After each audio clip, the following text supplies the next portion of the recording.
সুতরাং কেউ কিছু হইলেই পাপ ধরবেন না।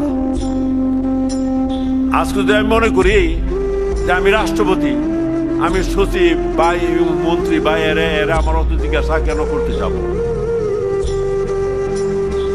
এই ভাব যদি আমি ধরে লাই তাহলে কিন্তু আমি কিছু করে যাব।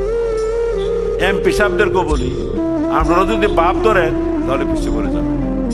ইউনিয়নের জেলা পরিষদের চেয়ারম্যান, ইউনিয়ন পরিষদের উপজেলা পরিষদের চেয়ারম্যান, মেম্বার সাহেব সবারই বলে, ভাব যখনই ধরবেন তখনই জনগণ থেকে একদম বিচ্ছিন্ন হয়ে যাবে। দয়া করে ভাব ধরবেন।